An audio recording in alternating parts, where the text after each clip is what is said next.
Welcome, Dark Warriors. This is Rumin. This is a very important episode because this is the final chapter, Chapter 8, Period 0 out of 28, 28 periods remaining until end of world.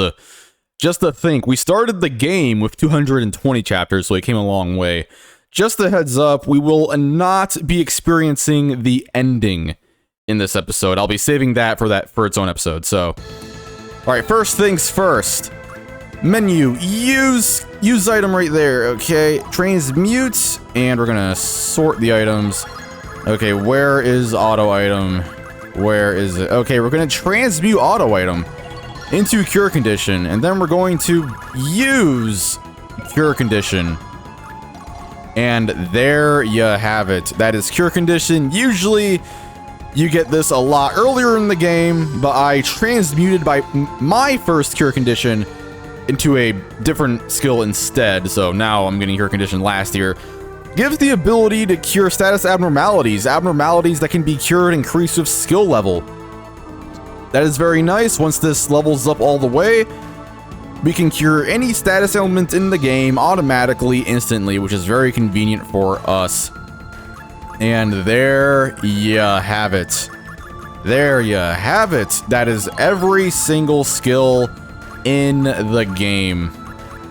That is very convenient for us, because that means we'll never have to worry about getting skills ever again for the rest of this chapter. So we're not gonna have to worry about transmutating different items to get different obscure skills. Nah, we got all of it right here, which is very nice, very convenient for us.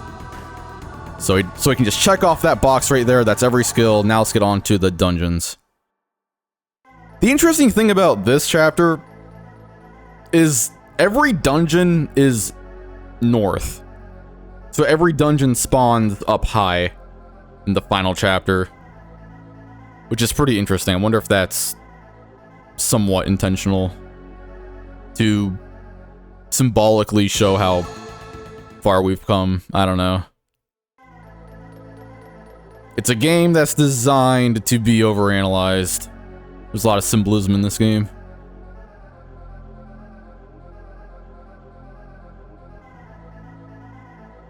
And then we have Palace of the Dragon. That's a good one. That's one of my favorites right there. And then if this is the one I'm thinking of, then this one's a doozy. This one's a cave. This one's definitely a cave because it's south. Yeah, that one's a cave. Cave of Oblivions are not... I mean, they are random, as in that specific cave that just spawned now might appear in an earlier chapter instead of this one. But where they spawn is not random. So that cave right there that spawned next to the Citadel of Flame, and oh, Celestial Castle. Just a heads up, Celestial Castle is arguably the hardest dungeon in the entire game. Okay. So Cave of Oblivions are random. So this cave, or every cave in the game, might appear in different chapters. So this one might appear in chapter 1, 2, 3, 4, 5, or 7, or 6. But when it appears next to Citadel of Flame, the one that appears next to Citadel of Flame will be the same cave every single time. So for this specific Cave of Oblivion, we're gonna do this RNG manip. So we're gonna save the game just like that. Okay, and then we're going to reset the game here. So we're gonna restart, and then we're gonna load that world map save, and then we're gonna pause 5 times. And then that will get the items to spawn. Now, okay, so yeah, when it's next to the Citadel of Flame, that's the RNG manip we're going to do. So the caves are random, depending on which chapter they appear in, but depending on where they spawn on the map, it'll be the same RNG manip every time. So it's funny that the RNG manipulation has less RNG than where the dungeon spawns in which chapter. So that's pretty interesting. So 1, 2. Shoot! Excuse me. 3.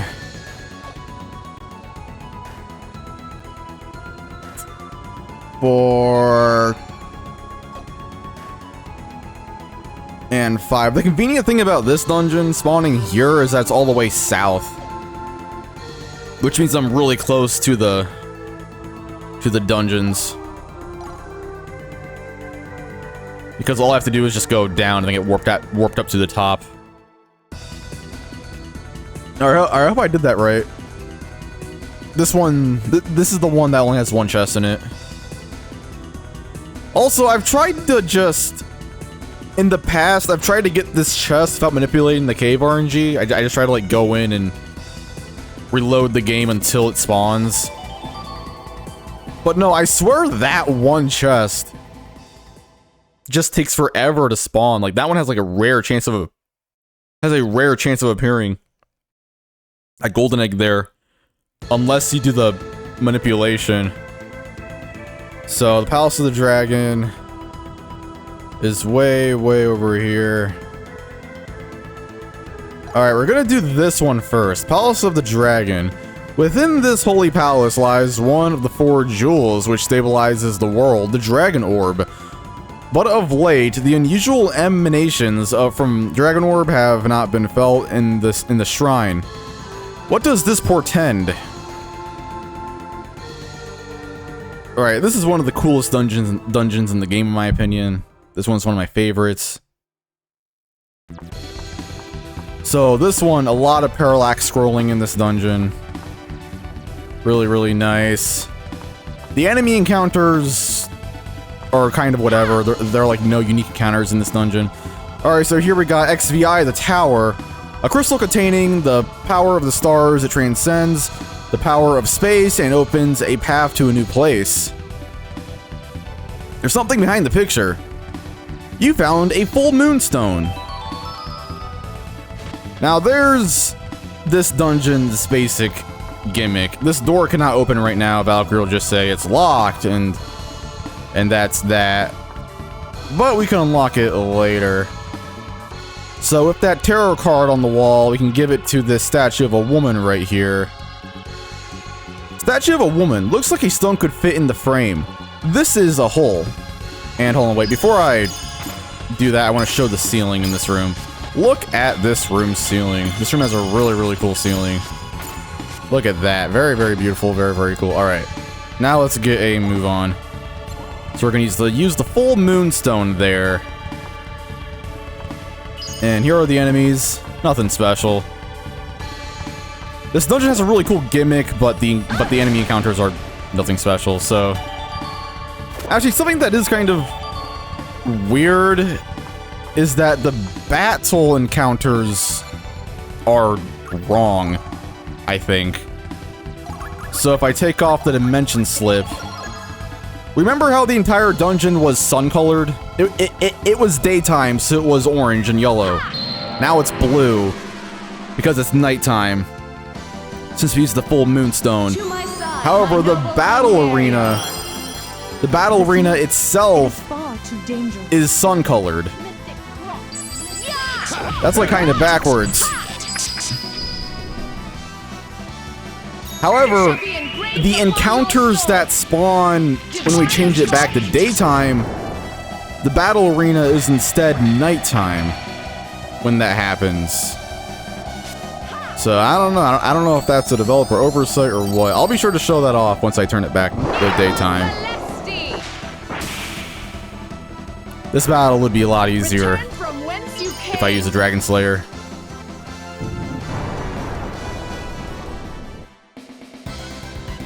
But yeah, nothing to worry about there. 9,000 experience and a Damascus sword. That's a generic breakable weapon, but it's better than nothing. So, alright, gonna put back on the dimension slip. There you have it. And over here, we're gonna get another tarot card here. Hold on a second. Oh my gosh. I hate when the devs do this. They always put a chest like an awkward spot. Okay, lapis lazuli there. 11, the world. Okay, there's no gem there. Oh, is there? Okay, no. For a second, I thought there was still an item in there. All right. Gotta push that out of the way. Okay, remember how the door during the day was locked? We pushed this out of the way of this door, and now when we go back to the daytime door will be unlocked. Lapis lazuli there. 2 lapis lazulis like right next to each other right there. That's like that's kind of interesting. And here we have this. This is somewhat of an interesting puzzle. You see where these statues are facing here, so you got this statue of a man facing left right there, and then you got that statue up high. Wait, no, I said that wrong. This one's facing right, and this one's facing left. My directions. Okay, and this one's facing forward, and this one's facing back. Take a mental note of that. And here we have a Manticore and another tarot card here. We got 10, Wheel of Fortune. There's something behind the picture. You found the Eclipse Stone. Got another stone right there. We're gonna change the day now to a different time of day with those stones. So we use those stones to manipulate time using the women statues. So we got to push or pull this one out of the way.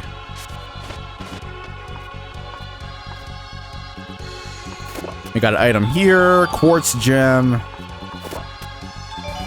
guard reinforce, and then we got a statue of the Fool 0 right there. Actually, it really doesn't hurt to just save. I'm not going to bother saving right now, but there it is for you.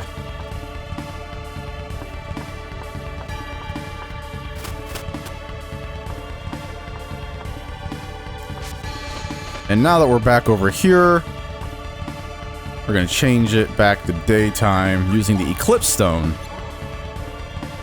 And that'll bring us back to the original time period. And since we pushed that stone block out of the way at night, it unlocks this door during the day. Ice in that chest. Ether Scepter. I guess that's better than nothing. 2 Dragon Servants right there. Now we're gonna pull this out of the way. That'll unlock another door. Alright, now we have this again. So this statue is facing the correct direction. This one is not. And then this one was facing left, and then this one right. Just like that. Then that will unlock that door. Got a good amount of EXP there, 5,000. B.I. the Emperor. There's something behind the picture. You found a Crescent Moonstone. Okay, Crescent Moonstone. Make a mental note of that. That's the next stone we're going to be using here. Oh, wait, go over here. Now. Ice in that chest. Firestorm this late in the game? That's not going to be of any use. I wonder if that can be transmutated into something better, perhaps. Like Firestorm in a chest this late. Poison Blow is just a better Firestorm, so they probably should have changed that to Poison Blow or something. Alright, here we got 13, Death. There's something behind the picture. You found the Dark Spot Stone. So we got this Dark Spot and the Crescent Moonstone. So we got 2 different stones here in this one little section. So we're gonna have a lot to keep track of now, since we have a lot of stones now. See, look at all of these stones. Okay, we got the Dark Spot and the Crescent Moonstone. Let's see where these take us.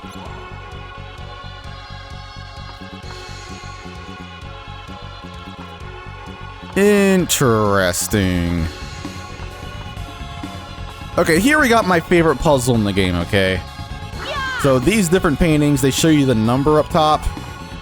And you gotta remember where each number is from youngest to oldest. Make a mental note of that. And then over here, got another tarot card. You can examine it. There we go. Okay, this one. Okay, okay, 7, the chariot. There's something behind the picture. You found the dark path stone. There we go. Should have 5 different stones at this point. Alright, now we're going to change the time of day again. One more time. We're going to use the dark spot stone here. Alright, you see this? There's going to be a locked door over here. Not right now, but there will be a locked door over here later. And this door, I mean, yes, right now. So this door right here, we need to unlock that door. We can't see it right now. I mean, we can kind of see it if we like look really closely, but this door, we need to unlock that. Now, how do we unlock it? This might be my favorite puzzle in the game. I think this is a very clever puzzle, kind of. So, as you can see, it's nighttime here. We gotta change the gears. We gotta make the stars appear. And that will cause that door to open. How do we do that? Well, before I demonstrate that, I actually want to show what I was talking about earlier. How the day is wrong in the battle arenas in this dungeon. So if I encounter this encounter this battle. To my side, my noble See, now it's Arianrod. nighttime in the battle arena. So even though it's yellow in the dungeon, once you enter the battle arena, it changes to blue. However, when the dungeon is blue, the battle arenas are yellow instead. So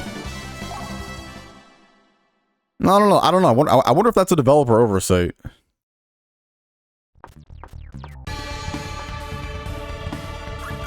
I don't think that would be an oversight because it seems too obvious, you know.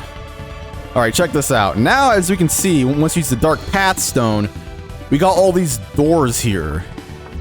You enter a door and it warps you to the middle of the room, and you get a very cool shimmering effect as it does so. So that's pretty interesting. Gonna put on the dimension slip one more time. Okay. Now what we have to do is we need to remember where those tarot cards are placed in the room earlier in place of these doors. Except for the Fool. The Fool is going to be out of order, so we're going to have to enter these doors from lowest to highest, but the Fool specifically will be out of order. Statue of a woman. Something is written on it. Youngest first, except for fools. So there's our hint. So the correct order is 3, 7,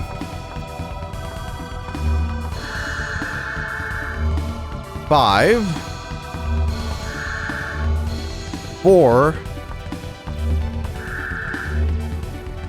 and then 2,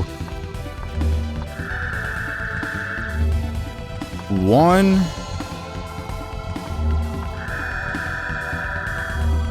6. That'll be this one. And then 8.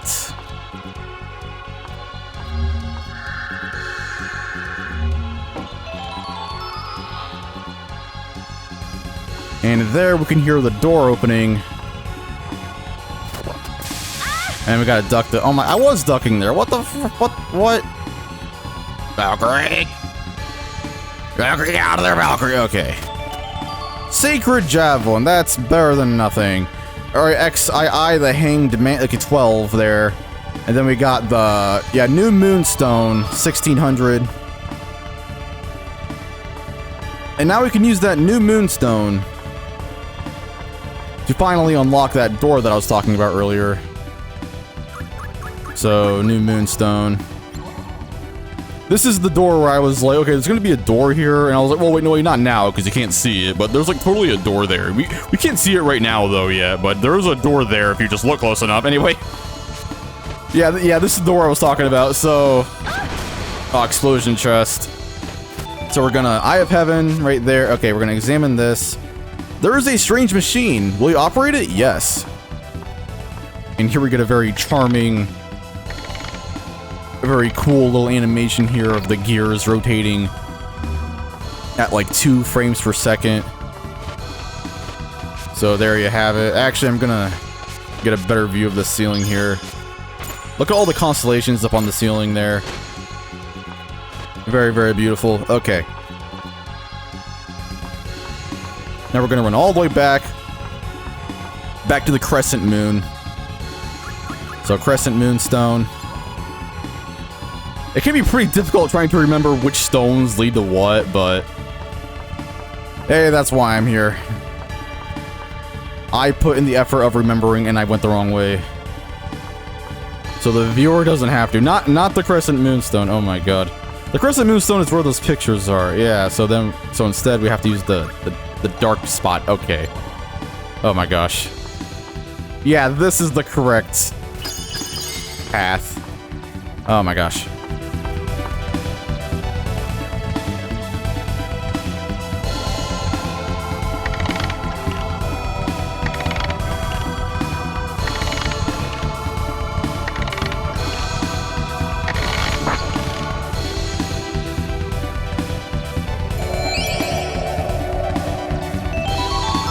And there is that door. See, it's all beautiful. It's all symbolic. The gears turn to represent reincarnation and how time goes on. Very, very beautiful. Very, very symbolic. Statue of a woman. Something is written on it. Be not found by the Guardian. That is a hint. So there will be a Guardian coming up. There you go. Dodge that one. Shield critical right there. The path opens before the Guardians. Now what we gotta do is there'll be a funny little soldier looking guy right there. And we gotta avoid him so that the path opens up.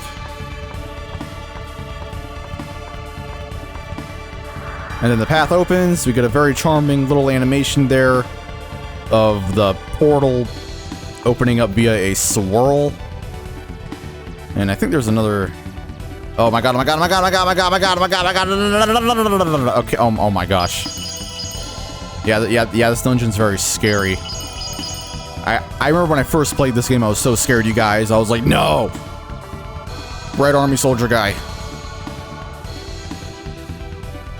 Okay, you gotta be as like careful as possible here. Okay. Yeah, I'm gonna wait till that guy goes away so I can... Nope. No. Oh my god. Okay, I don't want to risk there being an explosion in this chest. Okay, there's no explosion. Alright. That's why I was waiting for that army soldier guy to go away. Because I didn't want to be exploded back into him in case that was an explosion chest.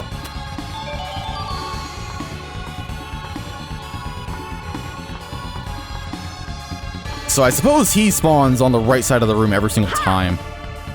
Statue of a woman, something is written on it. The sleeping guard holds the key.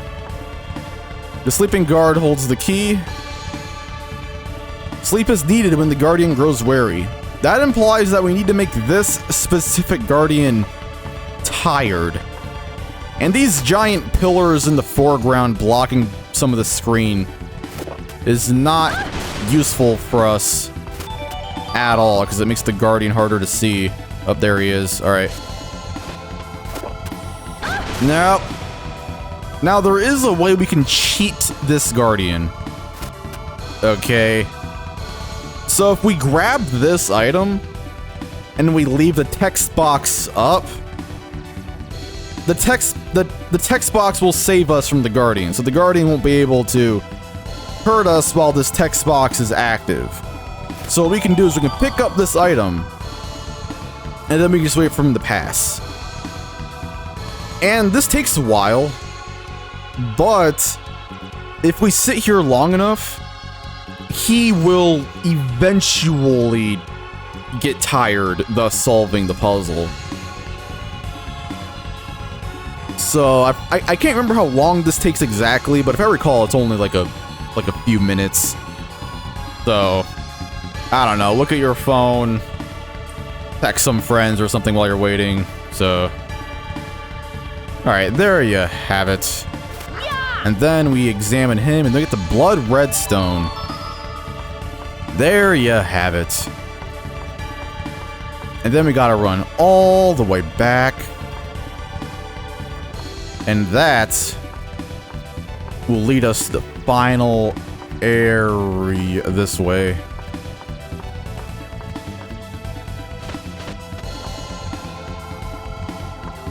Actually, would it have been faster to hold on a second? I'm dense. I should have probably showed this off. So this guardian in this room would actually be a shortcut. So we can get so we can get hit by this guardian. And then we get transported to this room. This is one of the coolest rooms in the game, in my opinion. I really like this room. And if we look at the map here, we can see that it's right above that save point. And it's right next to where the first guardian was as well. And then we go into another room here, and then we look at the map again. And we're in the same room. So it's kind of like we entered some sort of sub-dimension over here. And there's a Barbarossa right there. Hold on a second. I'm going to fight this guy. Just for the experience here. Because the Barbarossas give really good experience. So I'm gonna fight him. I am. To my side, my noble Arianrod. I wish the battle arena was different though. It is far too dangerous. Alright, we're gonna do a Valkyrie special attack here. Engraved upon your soul. Divine assault.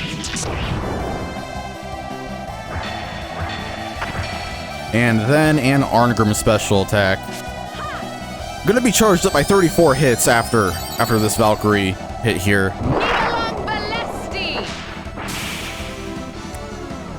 And then Arngrim special attack with the Grom, which is gonna do insane damage. Look at that, 2,000 damage per hit. Well, or almost 2,000 damage per hit. I love a good fight. Extremely broken, overpowered special attack right there. With the Grom specifically, it's just so powerful. They were no It's like, for us. yeah, you know, sword users, I mean, yeah, great sword users, their special attacks aren't that strong. But it doesn't matter. That doesn't matter because the weapons they get are so strong anyway that it counteracts the weakness of Kashel's and Gray's special attacks. Statue of a woman. Looks like a stone could fit in the frame. There is a hole. So now we can use the blood red stone here. And there you have it. That's a little shortcut back that I almost overlooked, but no, I ran back to show that room. So statue of a woman looks like a pit of stone. We can go back to the previous areas if we want here. Look at all of these stones we got. There is 1, 2, 3, 4, 5, 6, 7 stones. And this dungeon can be confusing trying to remember like which each and every stone goes to what, and man, it's a pain. But I still love this dungeon. I think it's a very cool dungeon, very symbolic dungeon that deeply fits into this game's theming of reincarnation and how time goes on and all that good stuff. Also, save, for the love of God, save. This is one of the easiest bosses in the game. That is not why we're saving. We're not saving because of the boss. No, we're saving because of the cutscene. The game can crash during this cutscene. The Dragon Orb is gone. Unthinkable. Who could possibly have gone to it before me?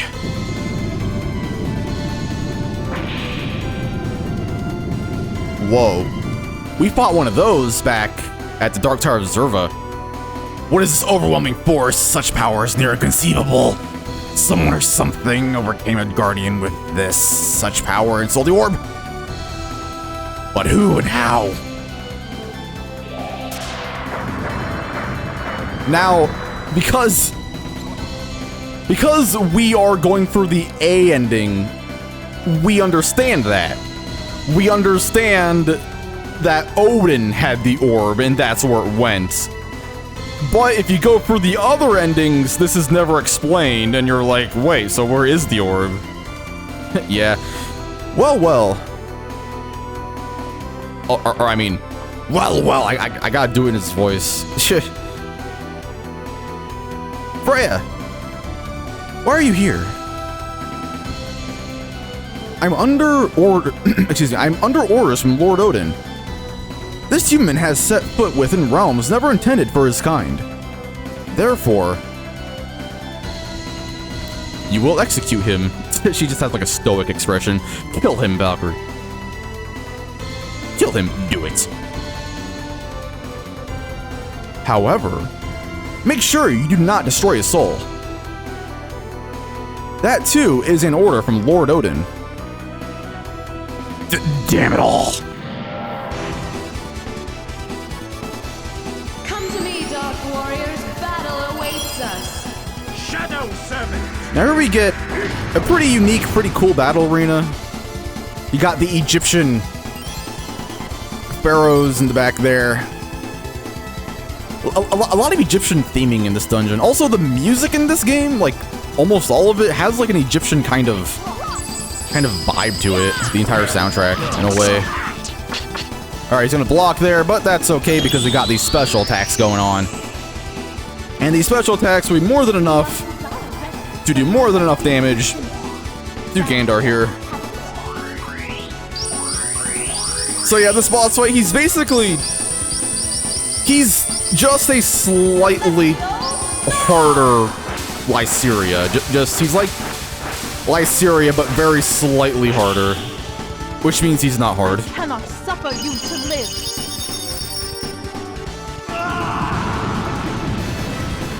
And he screams into the ether. I always thought that blue particle effect was very beautiful.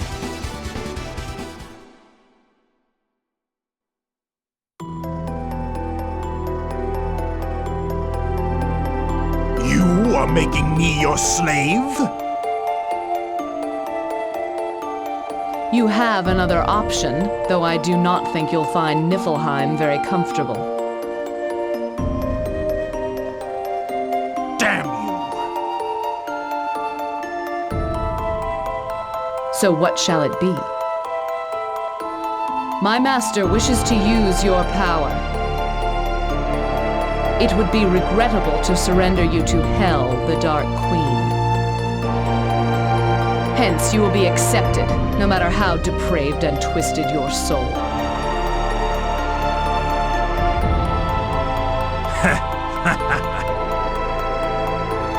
You drive a hard bargain, Battle Maiden. Very well. However, know you that I am very different from those other trained dogs. I warn you. Watch your back, Valkyrie.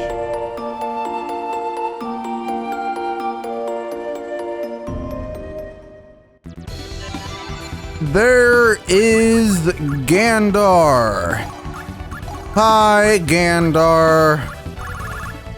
This is arguably the best character. I say arguably because you get him really, really late in the game. He is the last on Heriar. So, is he useful at this time? So late in the game? I would say yes. If you got him earlier in the game so you could use him more, he would be extremely broken. He is the second tallest on Heriar in the game, just under Gray. He is slightly taller than Mystina. He has insane starting stats. He has the highest starting magic and DME stats of any mage, and his casting time is basically nothing. So this character is extremely good right there. Now we're gonna switch Lyceria there. We're gonna go to equipment. Okay, we're gonna go to remove. We're gonna take all of Lyceria's stuff, and then we're gonna give that to Gandar. We're gonna change that ether scepter there into a unicorn's horn.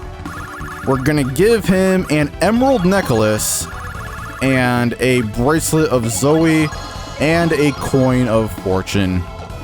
And there you have it. Next up, we have that.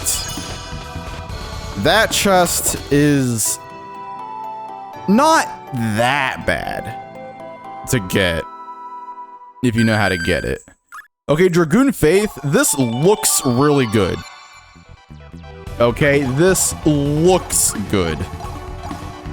Okay, reduces damage by 200, defend thrust 20. This looks really good, really promising. You know, very, very, very high defense. But it reduces lightning damage by 50%. There are better things to resist than lightning, because the Divinity Garb already reflects lightning. So we currently have the Aerial Garland, and that gives us a poison resistance. So it's better to have 2 elemental resistances, so lightning and poison here, instead of 2 resistances of the same resistance. So even though it gives more defense, I would not recommend switching to that, because it's better to get the poison resistance.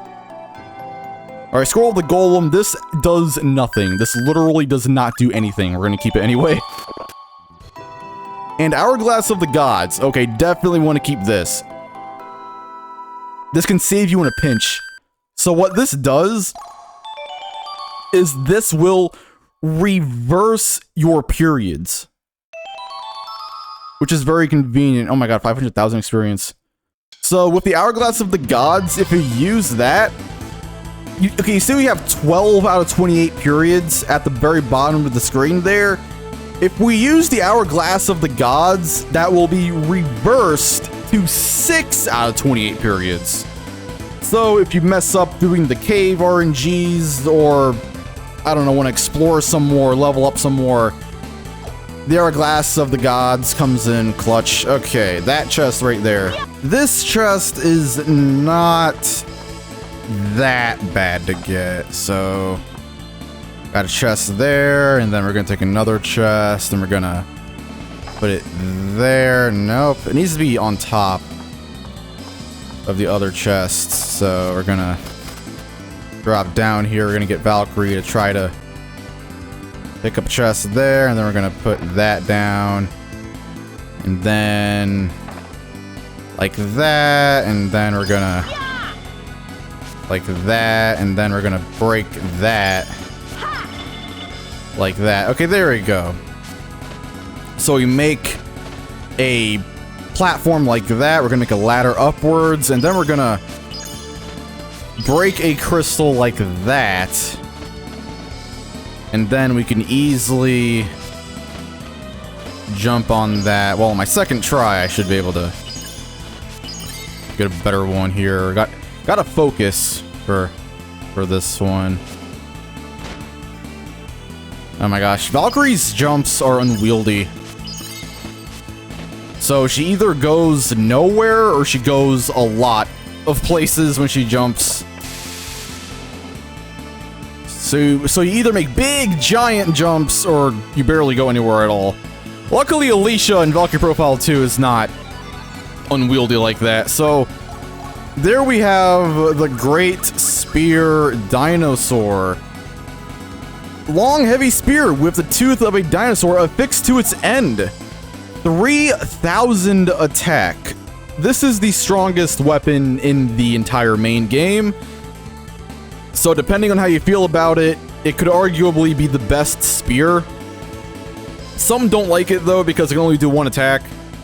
But in my personal opinion, I think it's pretty cool. Okay, I think it's okay. So I'm gonna give that to Aelia there. Now, we do not want to go back to the start just yet. No, we do not. We actually want to get what is probably some of the most obscure chests in the entire game. Remember way earlier in the dungeon there was a locked door? I sure don't. Well, I mean, I do, but yeah, over here, this door can finally be unlocked now. And what do we get for our troubles? We get prismatic missile, I guess. And an explosion chest. And savory. Okay. Alrighty. Okay, alright. Anyway. Yeah, those chests, really obscure, super out of the way. But there you have it. There you have it. Alright, now we're going to go back to the start here with the... I think it's the Crescent... Nope, okay, it's not the Crescent Moonstone. Oh my gosh. Is it the New Moonstone? It's one of these. Oh my gosh. Yeah, there's like 7 different freaking stones here, so it can be kind of hard to remember which goes... Okay, there, it's the Eclipse Stone. It's the very first stone. That's the one that leads back to the start. Alright. Gonna look at the map just to get a good view of this entire dungeon here. There you have it. I think it was that room right there during the nighttime that had those really obscure chests. The one with the prismatic missile spell and the savory. Exit the world map? Yes.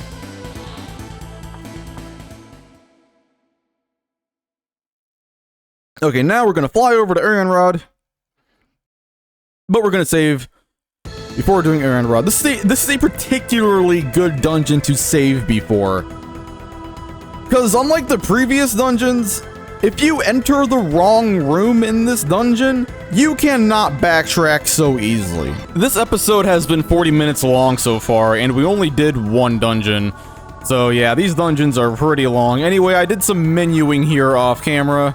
I just cut it out just to save some time. So we got 3 mages. We got Gandar in the back because enemies have a harder time hitting characters in the back, and Gandar is level 1, so he needs the extra protection. We got Lyceria, we got the Unicorn's Horn on her, and we got the Unicorn's Horn on Mystina as well, and the Ether Scepter on Gandar. So we just got 3 of the strongest staves we have, and only one of them breaks. And we got a bow on Valkyrie, so we can hit characters in the back. And also, I took the emerald necklace off of Gandar because he's going to be leveling up so fast anyway that we really don't need an emerald necklace on him because he can probably just get 999 capacity points in one battle if he levels up like 10 times in one battle. Anyway, this dungeon, I would say it's one of the most confusing. Arianrod Labyrinth. A large fissure in the wall of a ravine caused by a tremendous surge of negative magic. Like a door to a strange place, most people don't know it exists, but it holds great power, and as such is unlikely to remain unknown for long. I have a little theory about this dungeon. This is transfer equipment. These numbers seem to indicate where the transfer is made to. The orb looks like the operating panel. Okay, so we got this here. And wait a minute. Do I not have the treasure search on? I do have the treasure search on, so why isn't it working? Hold on, I'm gonna put on the dimension slip. Okay, there we go. We got the orb around Valkyrie now. Now, a lot of these chests have explosion in them, and they often are placed right next to these teleporter pads here. So it'll explode, and then it'll bounce us right back into the portal, which is extremely annoying because once you enter that portal, it is very hard to get back to the room that you previously were in. Also, look at the reflection of Valkyrie at the top there. Okay, so the first room is actually the correct number, so I'm gonna go into 10 here. And then 8, that's the correct number. And then 18, but first I want to get this chest. Darkness. Darkness is just... I think it's just ice, but it lasts a little longer. I gotta be patient in this game. Magic Blade Cromria. That is actually a very, very nice weapon. It doesn't look very good on the surface. It only does 2 attacks, and it reduces your normal damage by 70%. but it does increase special attack damage by 50%. So this is really, really good on Arngrim, especially if you don't have the Grom. Now, what is my theory on this dungeon? Well, look at how futuristic-y this dungeon is. And the description implies that it's kind of like a other realm of sorts. And then there's Star Ocean. It's the same series, not the same series. It's a different series, maybe by the same developers. I believe that this dungeon is one of the earliest hints we've ever gotten that Star Ocean takes place in the same world as Valkyrie Profile. Because this looks a lot like, I mean, not a lot like it, but this is somewhat similar to a dungeon in Star Ocean 2. So, next room is 16. And then we want to go to 21. Alright, this part's confusing. This room has no number in it, but this is 21. Okay, next up would be 12. Wand of Apocalypse there. That's the best staff in the main game.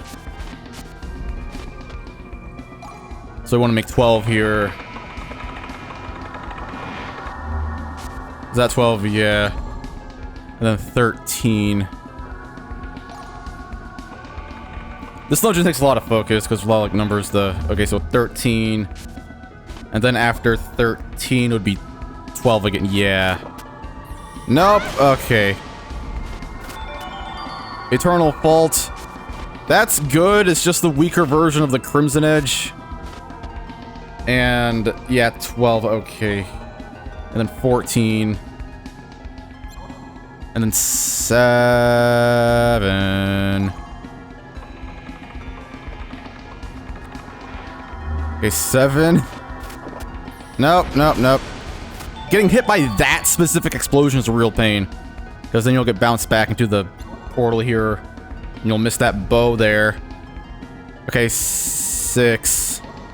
And then 11. Okay, 11 is there.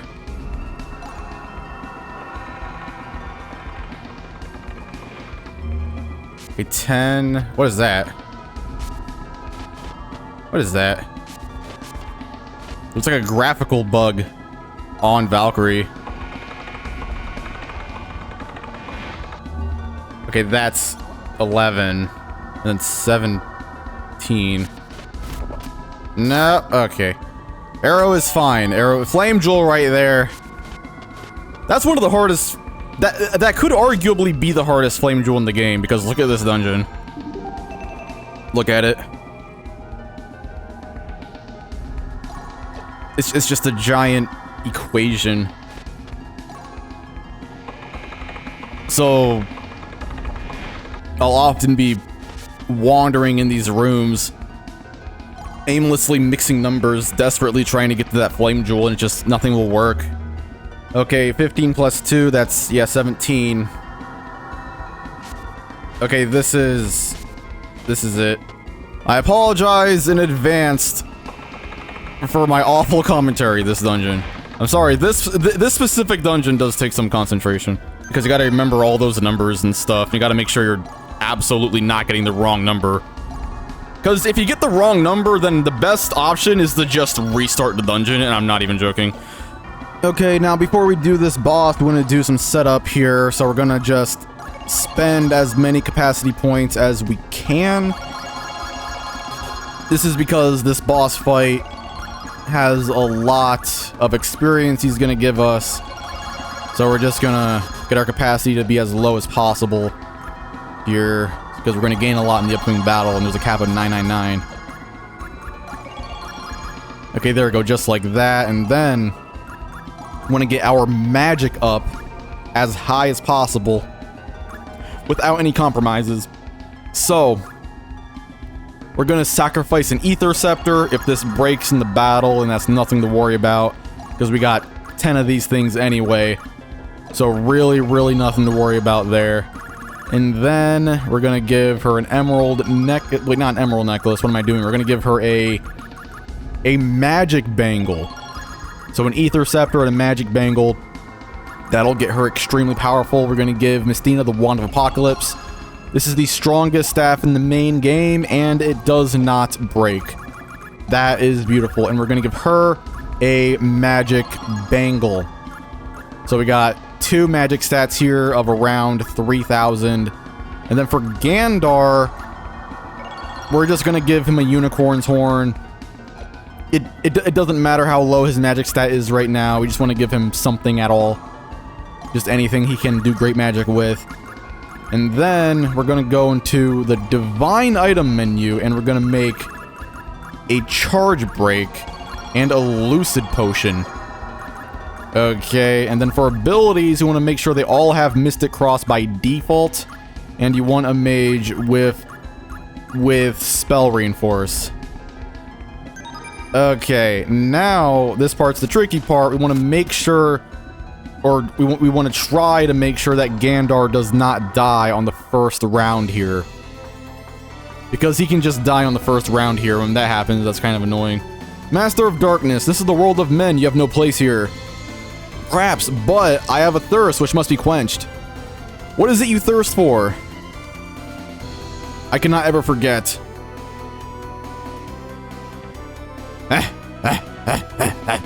How sweet, how gloriously sweet is the taste of the human soul.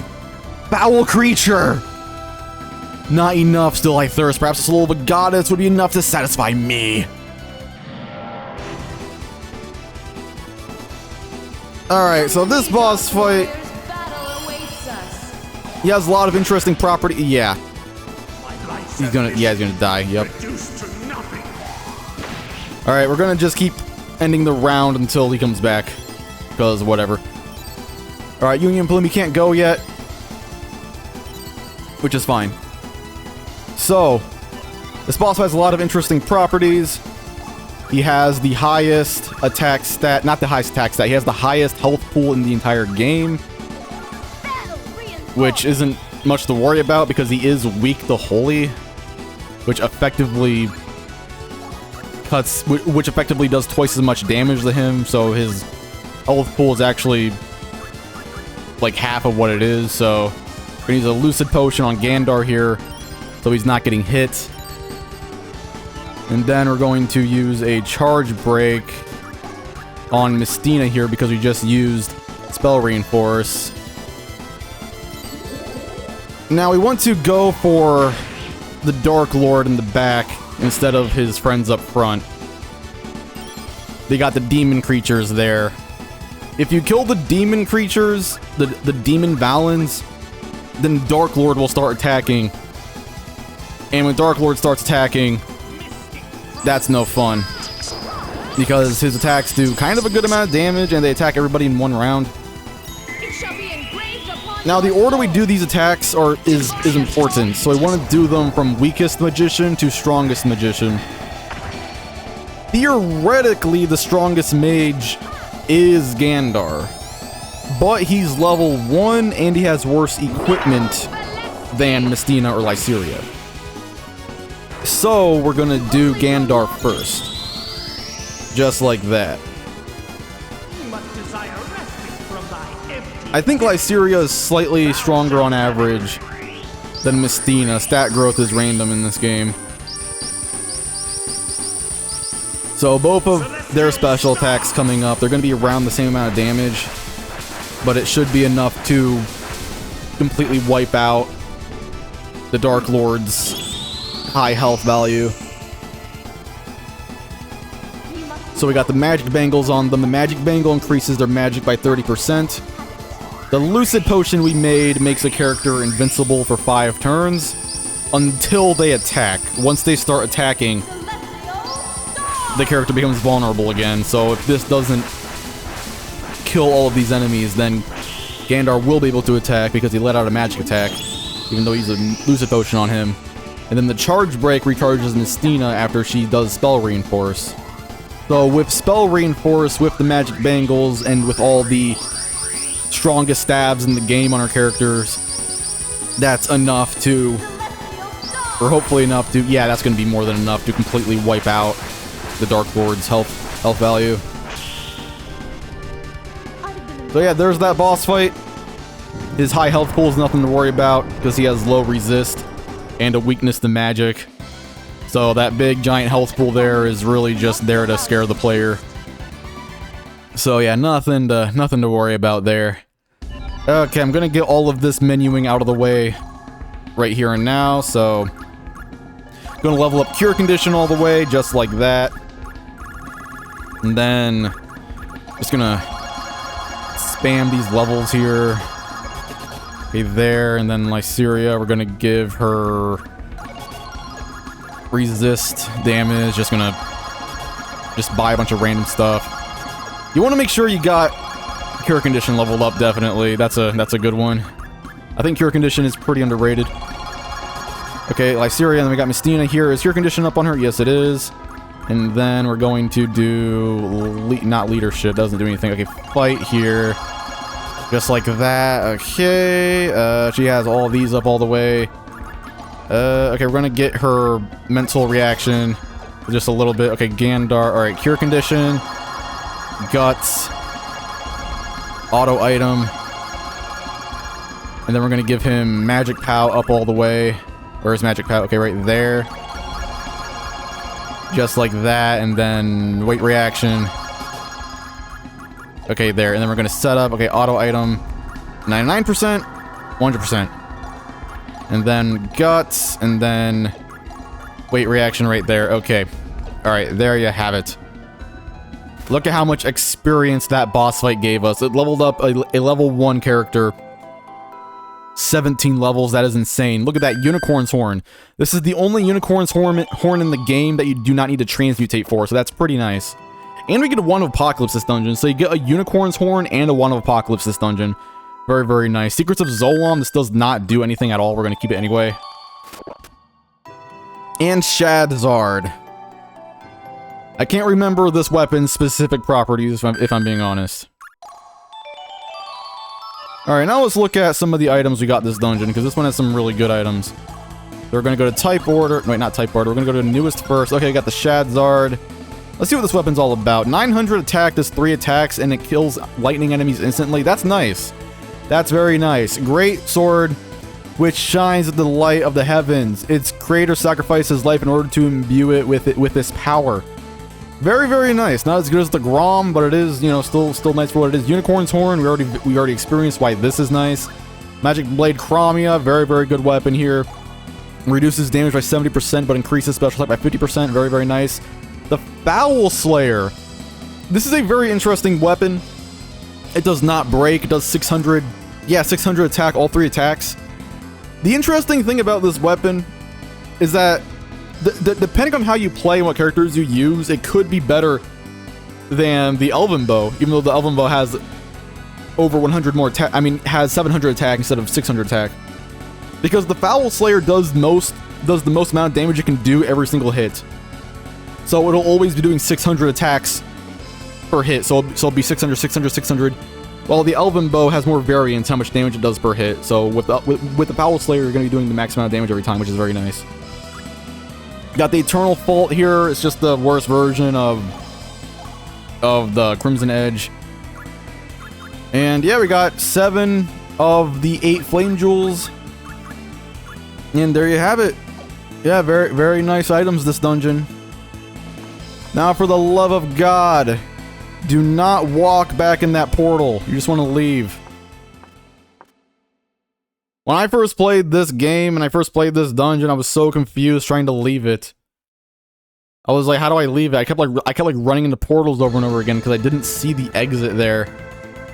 All right, there is that dungeon. Yeah, pretty cool dungeon. You know, I would say I am a fan of that dungeon. I like that dungeon. All right, we're gonna go to Arngrim over here. Okay, we're gonna go to equipment. We're gonna do some more setup. We're gonna go to Lyceria here. Luckily for Lyceria, the Ether Scepter did not break in that battle, which is nice actually. So we're gonna give Arngrim all the best stuff here. We're gonna go to the Bracelets of Zoe's, just give him that, and we're gonna give him a Coin of Fortune. I probably should have gave Gandar a Coin of Fortune actually in the previous battle. Actually, Gandar is our weakest character right now. Okay, here's what we're gonna do. We're gonna go to Gandar here. We're gonna give him a Coin of Fortune, and then we're gonna give Mystina a Coin of Fortune there. And then we're gonna go to best on Gandar here, and we're gonna give Gandar a unicorn's horn. Okay, there you have it. Okay, we're gonna get data, and we're gonna save the game. Next up, we have Celestial Castle. Oh boy, this is one of my favorite dungeons in the game. Personally speaking, look at its placement. It's like right in the middle of the ocean here. And it's like high up in the sky on this floating island. Very, very cool.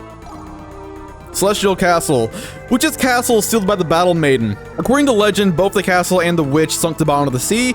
If the castle has appeared in the sky, it can only mean that the witch has returned to this world. Yeah, this dungeon, one of my favorites, it really is. We get a unique song here, and it is one of the most beautiful dungeons in the game, in my opinion. It really is. This place looks like how I would imagine Valhalla looks, kinda, in a way. I would imagine a castle in Valhalla looking like this. And since this castle is high up on a floating castle in the sky, it sort of gives you the impression of Valhalla, like this is like a heavenly place. So the dungeons in this final stretch here, Palace of the Dragon, Celestial Castle, I feel like they deeply tie into this game's themes. So Palace of the Dragon had the whole reincarnation cycle, and it showed how the days go by, like the reincarnation cycle present in this game. So back in Castle of the Pan, we saw the reincarnation cycle of Arngrim, because we saw that Arngrim was working with Hrist in a past life. And then you have Palace of the Dragon. Palace of the Dragon is all symbolic because it shows as like the days go by, and you have like the time puzzles there. Very, very cool. And then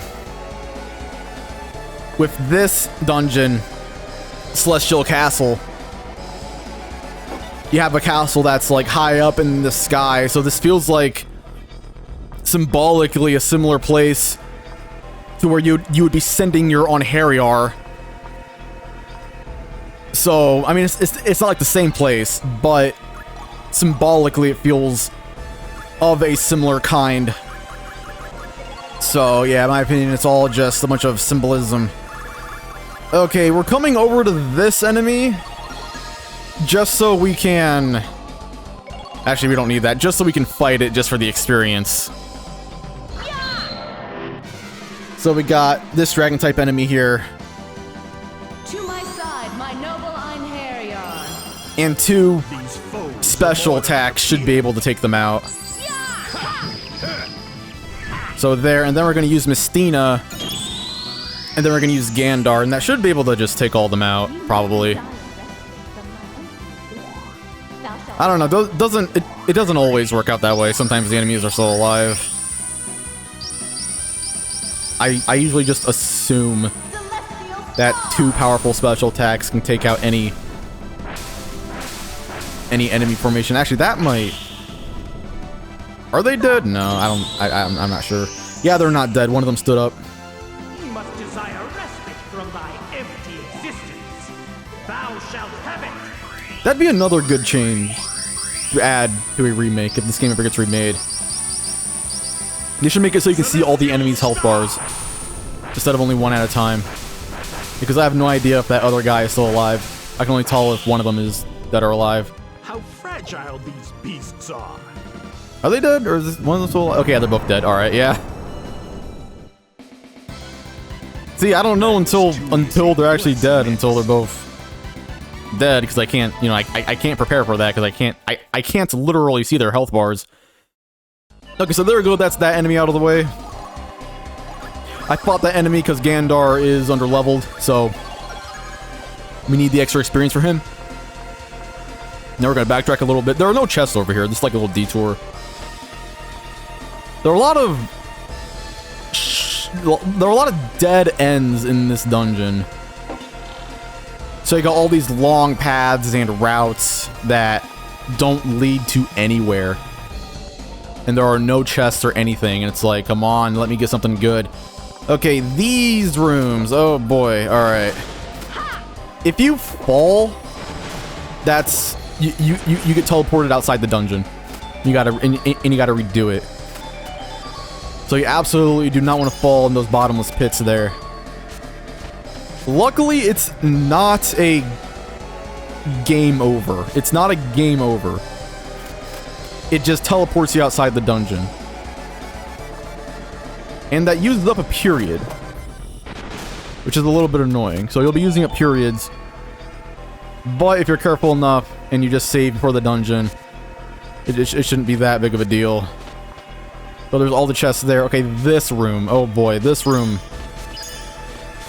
One of the hardest in the game. If you get all the chests. Also, these chests are just bait items. They are totally just bait items. Okay. As in, all of these chests are useless. All of these chests have nothing good in them. But they all have explosion. Okay.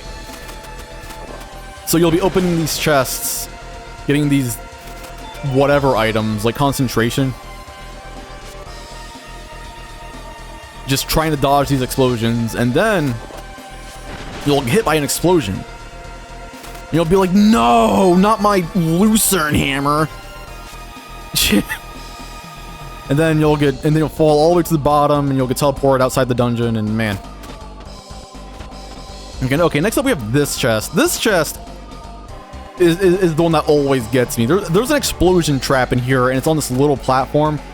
How do you avoid it so you don't fall down that pit there? Okay, so we're gonna open this chest, and then we're gonna turn right. And that's what you gotta do. So open, turn right, there. Just turn right just a little bit, and that's how you get that chest. That one took me a long time to figure out, admittedly. Like, I've tried picking up that chest and like putting it on one side of the platform to make it easier to dodge and stuff like that, but nah, the best way I found about the best way I found to deal with that chest is to just open it and then just tap right after opening it, and you'll get it. Okay, Aqua Vita. This is kind of nice. This is the only non-droppable Aqua Vita in the game, and we can transmutate that into a... I can't remember which gem we need, but I do know you need a... Is that it? Is it the Icicle Guard I'm thinking of? Hold on a second. I'm sorry about this. Okay, Creation Jewel, is that it? Yeah, okay, my bad. Yeah, it is the Creation Gem. Okay, so with the Aqua Vita in the Creation Gem, you can transmute that into an Icicle Guard, and then you get an Icicle Guard. So, there's an Icicle Guard. There you have it. Icicle Guard counterattacks by shooting ice at the enemy. So it's like the Glare Guard, except for darkness. It does ice, and it can freeze the enemy. That's pretty nice. But it does reduce defense. But, you know, it's still pretty, you know, it's still pretty good. So yeah. Okay, so there was all the chests there. And now we have, like, the tricky part. We gotta leave this realm. Valkyrie, don't pick up the chest. Hold on a second. Can I put this chest somewhere else so Valkyrie's not... Okay. Alright. Yeah, okay, fuck. Yep. That's an annoying one. Alright. Not a big deal. Not a big deal. Everyone who plays this game falls in that room, trust me. As long as you get all the chests, then you're good. Because luckily the chests don't... Oh my god. Could you imagine if you had to re-pick up all the chests when you leave a dungeon? You didn't kill the boss, so you gotta redo everything. Nah, this game doesn't pull that nonsense on you, luckily. That would be a nightmare. I would not be so appreciative of that if this game was designed in that fashion. No, I would not. Oh my god. However, the enemies do respawn, so that dragon enemy we fought, that dragon enemy will still be there. And you can fight it again for the extra experience. The ones we fought, yeah, the ones we killed earlier, that dragon enemy will still be there. And that thing gives like 12,000 experience, which is pretty good. So if you want, you can go back and fight that if you fall. So, no, oh my god. Okay, there we go, and then... Okay, since we got all the chests here, we can just make a beeline dash towards the end. So... Alright, there you have it. See, that room is not anything to worry about if you just get all the chests, and then you can just run through it. Not that scary. Not that scary, really isn't. Okay, next up we have this, one of my favorite rooms in the entire game. Look at how beautiful this room is. But we got a vine here. So what do? Well, we gotta go into the divine, not the divine element. We gotta go to equipment, the dimension slip. We got little butterflies here. We can only hit them if we don't have the dimension slip equipped. So we're gonna just hit every butterfly here. But you gotta be fast about it. If you're too slow about it, the butterflies will start respawning. So just like that, and there we go. 80,000 experience. Very, very nice.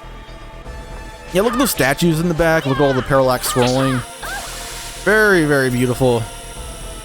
It'd be really cool if you could pull some swag strats by icicling the ground and then have the ice beams reflect off the ice you made and then hit the butterflies like that. But I don't think that's possible. I don't think the butterflies can get hit by the ice beam, even if you reflect them. So you gotta do it the old-fashioned way. You just gotta dodge the ice beams here and hit the butterflies as they walk by. Oh, look, I see we saw a butterfly respawn there. It was very subtle about it, but that butterfly right there did respawn, so that shows that these butterflies are very tricky. Okay, there we go. One of them just respawned, I think. No, it didn't. Okay. So there's that room. Yeah, very cool room. One of my favorite rooms in the game, a butterfly respawn. Should I kill that or should I let it live? I'll let it live. Because that's what I feel like. Alright, there's a save point right there. Actually, this would be probably a good place to save, since we just made it we just made it past that giant bottomless pit room, and we really don't want to redo that room of all rooms. So yeah, it's good to just save after. In fact, they probably should put this save point right after that room, actually, instead of putting it all the way over here a few rooms past. And upcoming is going to be another dragon. Yeah, another dragon here. Okay, we're gonna fight this guy just to get the experience here.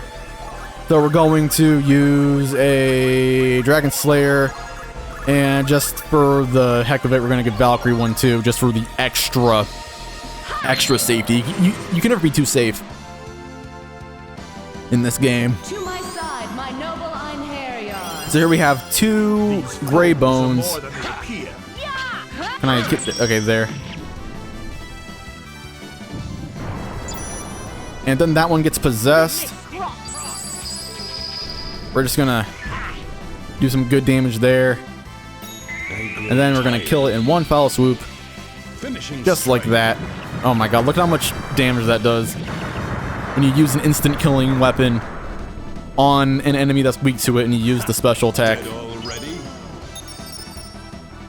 That is insane. I wonder if that would technically be the strongest special attack in the game. An Arngrim special attack with an instant killing weapon while fighting an enemy that's weak to it. I mean, that's like overkill. You would never need that much power, but I wonder if that would technically, with the numbers, be the most powerful special attack in the game. I don't know.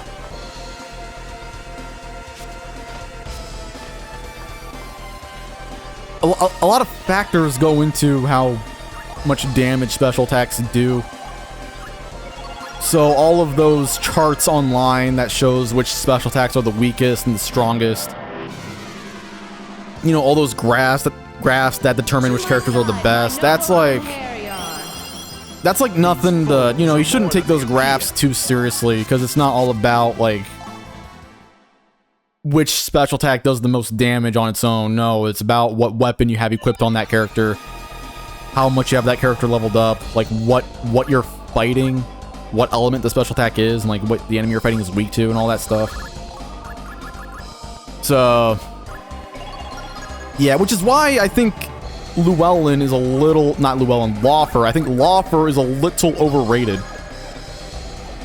Because yes, he has the strongest special attack, but none of his weapons can instantly kill anything. And none of his weapons, I mean, some of his weapons do, but, you know, elemental attacks, none of his weapons are gonna do, like, super effective damage to enemies like Arngrim's. What I am saying is that raw power is not everything. You gotta worry about elements and resistances and weaknesses as well, and Arngrim is better in that regard than Laufer is. So while Laufer has the better numbers, Arngrim has the better spirit. He does, gosh darn it. Anyway, for this battle, we want to get as powerful as possible here. So we're going to go to the Divine Item menu. We're going to make some Might Potions. It doesn't hurt to just completely max that out because they're so cheap. So we're going to make some Might Potions there. We're going to make 5 Charge Breaks. And how many Power Bangles do we got going on? Okay, I'm going to make another Power Bangle. Gonna give that to Valkyrie. Where are the Power Bangles? There are so many items here. Okay, there, it's at the very top. My bad. And then we're gonna go into Use Item. We're gonna Transmute. And we're gonna transmutate a Element Scepter into a Tome of Alchemy. Okay, so that's the setup. We have Charge Breaks, Might Potions, and a Tome of Alchemy there. And you also want to make sure your mages have Spell Reinforce, Reflect Sorcery, Might Reinforce if you have that, and Sap Guard. Okay, so we're going to go to Use Item, and then we're going to go to Might Reinforce. We're going to give that to Gandar, just like that. Okay, make sure Arngrim has the blade that can increase his special attack power by 50%. He has a Power Bangle, which increases that power by further by 30%. So his special attack will be 70% more powerful, which is going to be insane. All right, let's go.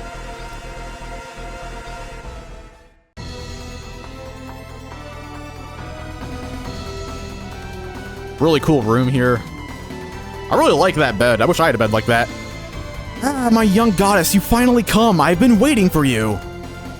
Unclean thing, defiler of life. You have escaped your eternal grave.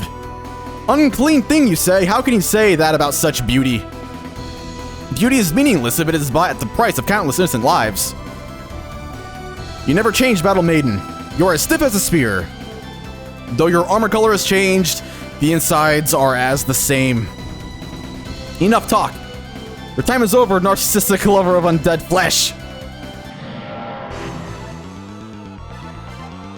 I don't know, Genevieve gives me the vibe that she's too smart to not know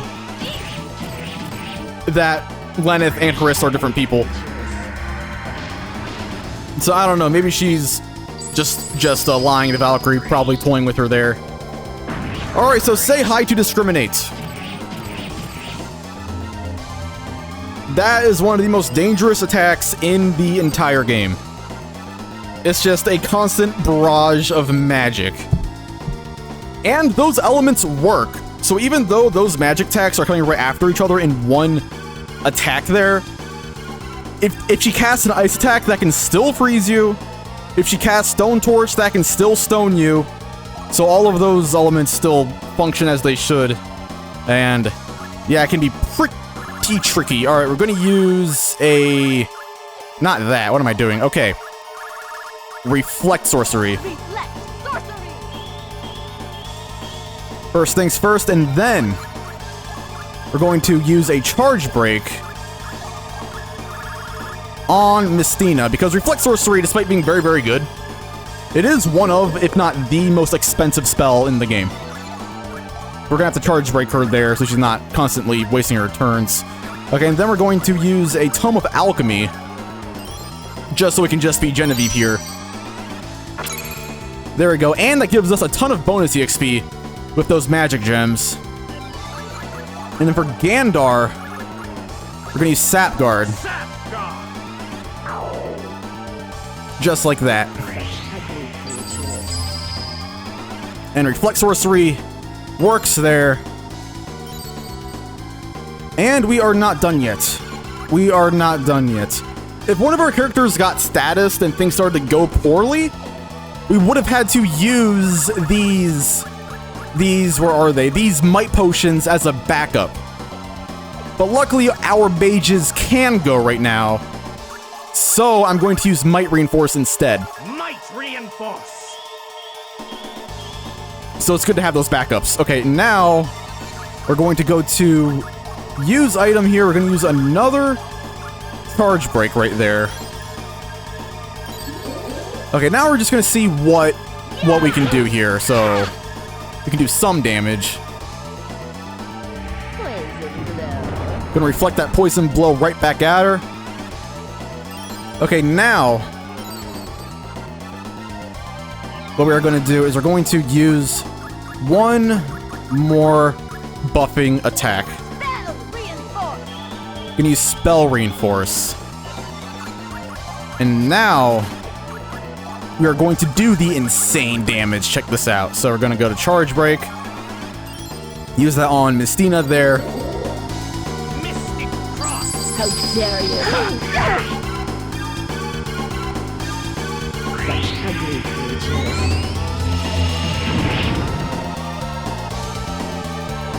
Okay, after this round, we should be able to kill her in one swoop. Such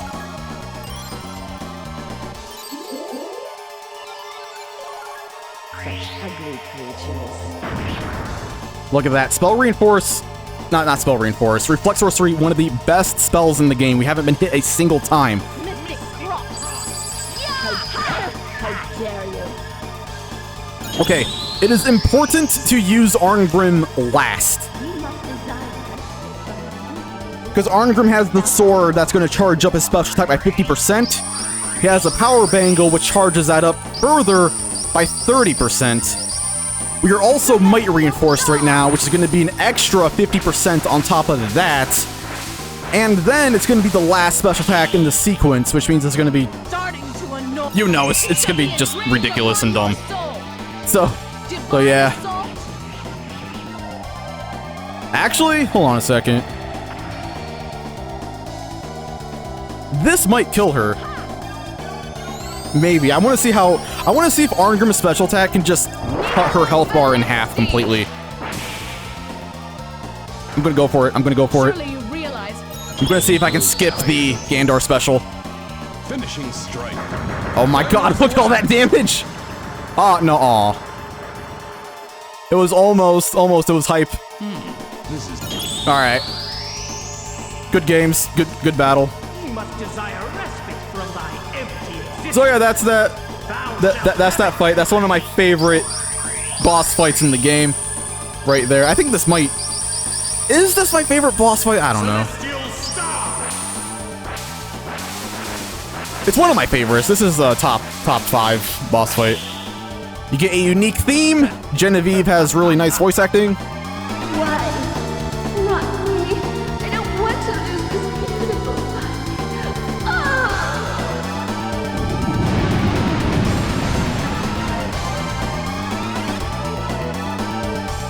There she goes, never to be seen again. You have served me well, my Einherjar. Yeah, I like that boss fight a lot. Really nice boss fight there. I like how Genevieve is more intelligent than other boss fights we fought. She knows about the Battle Maidens and all that stuff. Harp of Atracia, this does not do anything at all. So we get some story of this boss fight. And it's a really cool song that plays during it. And you kind of need to change up your strategy a bit. You actually need to try for that boss fight. That boss fight's actually not particularly easy. And I like how useful Reflect Sorcery is in that boss fight. Also, Berserker Bow. This weapon is insane. That bow is the strongest bow in the game. Look at that, 2400 attack and do 1 attack. This is so good. You can only get this on hard mode, though. Which is kind of a shame. Alright, so let's look at those artifacts we just got there. So I got the Berserker Bow, Armor of Aleth, and the Harp of Atracia. Harp carried by the Holy Woman Atracia. Atracia is an Einherjar and Valkyrie Profile 2. So I guess that's interesting.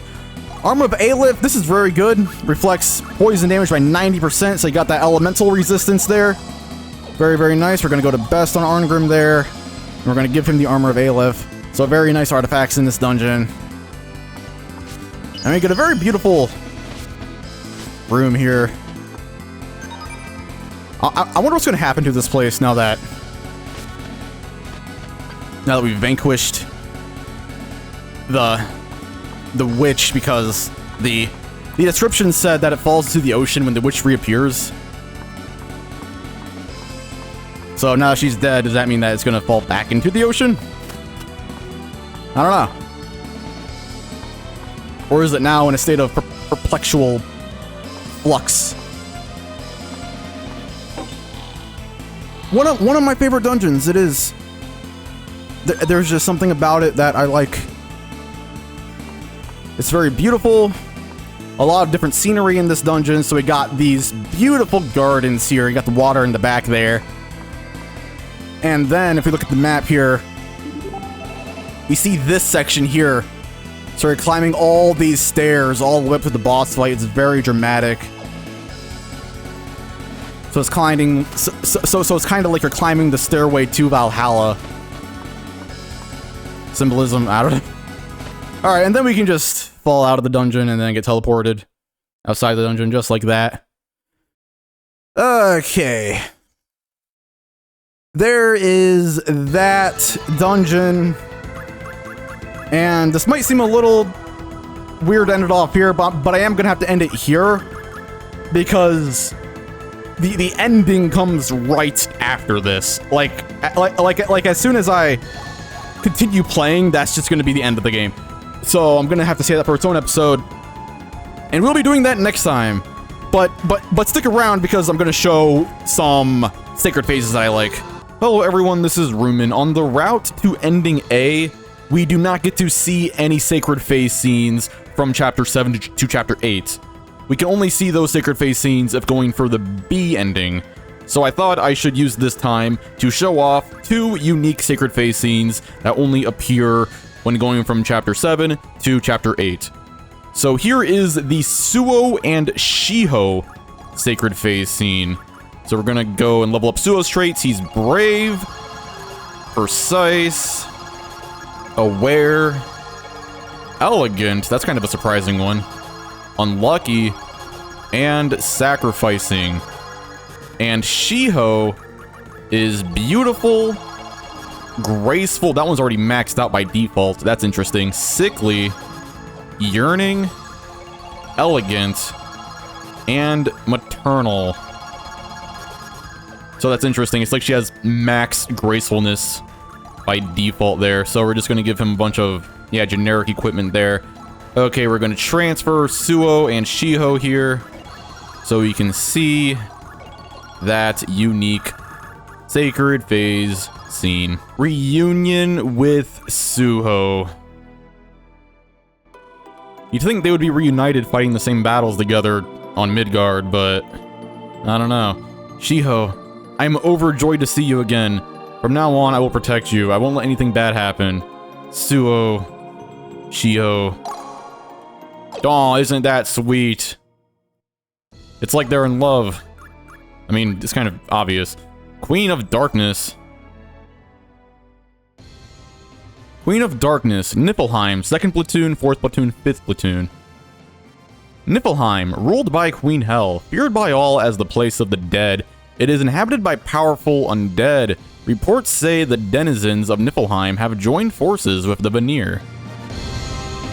It seems that the Vanir have joined forces with those of Niflheim. If we do not do something, we must strike while the go at once to Niflheim and capture the goddess Hel.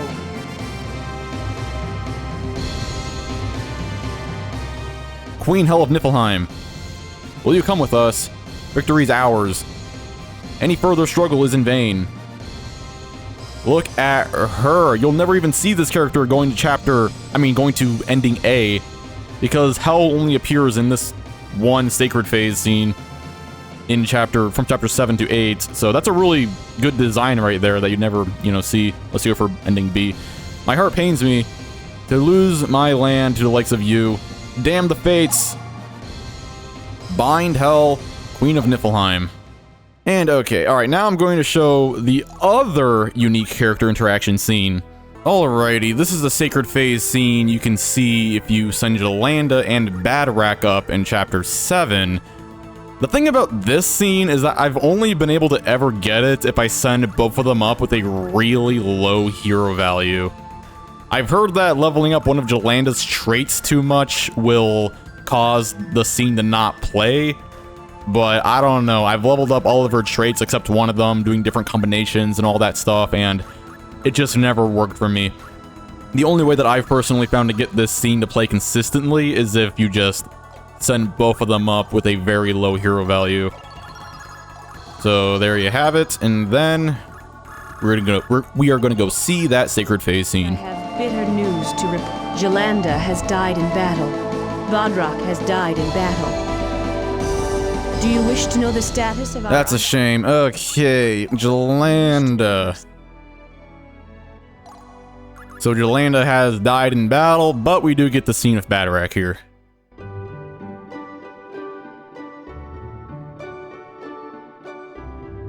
Hey, if it ain't the princess, how are you? Eh? Yolanda stands in the guard tower, lost in thought when Badrach approaches her from behind. So, I wonder if Arngrim is doing well. Yeah, you know Arngrim, he's probably happily killing some bad guys or saving some old folks or something. Sniff, yes, I can imagine. Come on, you'll see him soon, I'm sure. Till then, we gotta keep ourselves alive. Yes, you are right. Chat with Badrach, hero value +2. I wish Yolanda wasn't Valkyrie Profile 2 at all, but she is not. She seems like a pretty important character in this game, but yeah, this is the only Valkyrie Profile game you get to see her. So yeah, that'll be it, I think. Those last few dungeons there, very, very cool dungeons. I could just be overanalyzing, but I really do believe that those dungeons are, in a way, deeply symbolic. I don't know. Everything seems to line up too well. You know, Celestial Castle looks too heavenly. Palace of the Dragon is all about time and all that good stuff, and just, I don't know, symbolism, gosh darn it. Also, way in a previous episode, I said that June's Untitled cutscene deeply tied into this game's theme. I didn't want to elaborate on that because I didn't want to spoil anything, but I guess now is a good time to elaborate. So remember how the ogre in June's cutscene, he was a vessel. June's soul was using the ogre as a vessel. So the ogre was symbolically the human on Midgard, and June symbolically was acting more like the gods of Asgard. So metaphorically, that's the dichotomy in the reincarnation cycle. So temporarily you're on Midgard, and you have the human body, or in this case the ogre, being a vessel for your soul. And then once you become enlightened, you become an Untitled, and you get sent up to Valhalla, you become more divine, less ugly, and then June's soul becomes unclouded and his sister's eyes get sealed. So it could be showing how vain the gods are. They just see humans as ugly ogres, sacks of flesh while in Midgard, until they can become useful for them up in Valhalla. So the ogre represents the human on Midgard before they can become ranked in the gods as an Untitled up in Valhalla. And it can also tie into how elves are the vessels of the gods in the world of Valkyrie Profile, and how Lizard was creating vessels as well. And yeah, if you really think about it, every single Untitled cutscene in this game, if you really try hard enough, they are all symbolic in their own way, if you really try to analyze them. I don't know, I'm probably overthinking it. Thank you for watching, Dark Warriors.